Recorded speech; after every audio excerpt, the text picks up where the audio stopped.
Good evening, and welcome to our extended news bulletin. Tonight, we bring you updates from around the globe, covering a range of significant events. Let's delve into the latest developments.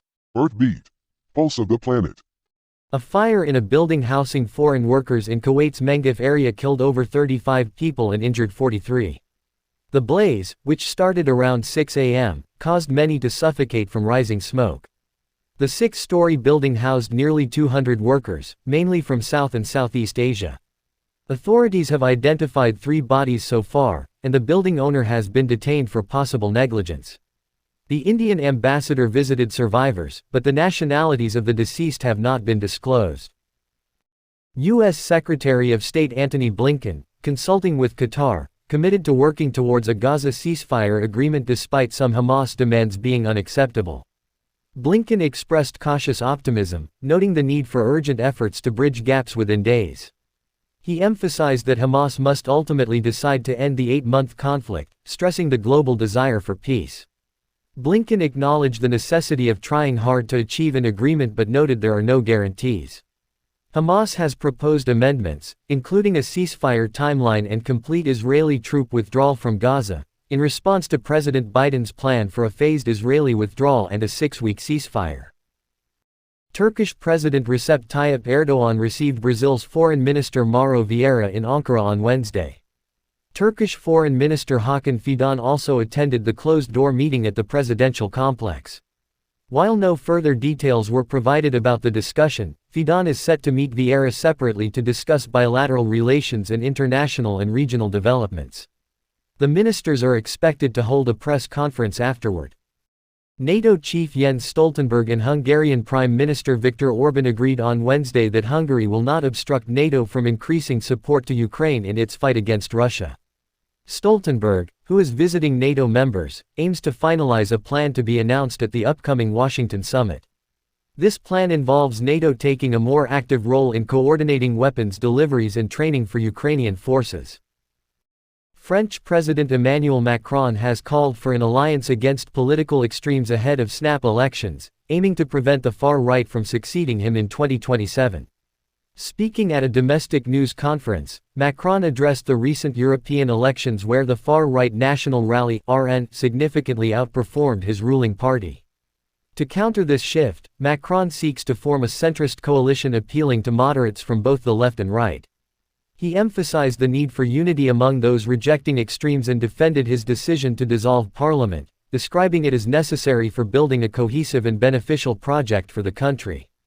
The snap elections are scheduled for June 30 and July 7.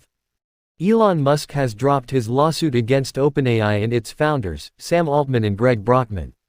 Initially accusing OpenAI of straying from its nonprofit mission, Musk's lawsuit was withdrawn without explanation. The dispute arose from OpenAI's shift to a for-profit model with backing from Microsoft, despite its original focus on developing AI for societal benefit, highlighted by innovations like ChatGPT. The case underscores ongoing debates over the governance and ethical implications of advanced AI technologies.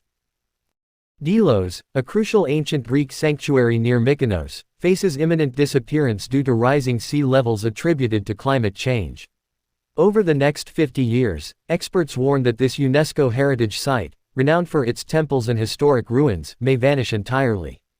Erosion and structural damage, exacerbated by water intrusion and rising seas, threaten the island's millennia-old buildings. Efforts to mitigate these threats are ongoing, but the situation remains precarious, compounded by tourist activity that risks further damage to the vulnerable site. Hezbollah and Israel are escalating military tensions following the killing of a senior Hezbollah commander in Lebanon. Hezbollah retaliated by launching over 200 rockets into northern Israel, prompting Israeli airstrikes on rocket launch sites in southern Lebanon. Despite interceptions, some rockets caused fires in Israel but no casualties were reported. This exchange marks a significant escalation amid ongoing skirmishes, with Hezbollah also downing an Israeli drone and targeting fighter planes. Meanwhile, Israel continues military operations in Gaza, and Hamas has responded to ceasefire proposals with conditions including a prisoner exchange and reconstruction plans. A Greek-owned ship in the Red Sea was struck by an unmanned surface vessel launched by Yemen's Houthi rebels, causing severe flooding and damage to the engine room. The incident occurred about 66 nautical miles southwest of Hodeidah port. The vessel, identified as the Tudor and flying a Liberian flag, was reported to be taking on water and not under crew control, though no casualties were reported. The Houthis claimed responsibility, stating they targeted the ship due to alleged violations related to Palestinian support and entry into occupied Palestine ports. The U.S. military confirmed the attack and also reported destroying Houthi anti-ship cruise missile launchers and a drone launcher in Yemen recently. These actions have intensified tensions in the region and disrupted global trade routes passing through the Red Sea and Gulf of Aden. Additionally, the Houthis' recent detainment of UN personnel, including a World Health Organization staff member, has drawn international concern. That concludes our special report. We will continue to follow these stories as they develop. Thank you for watching. Good night. Subscribe for further updates.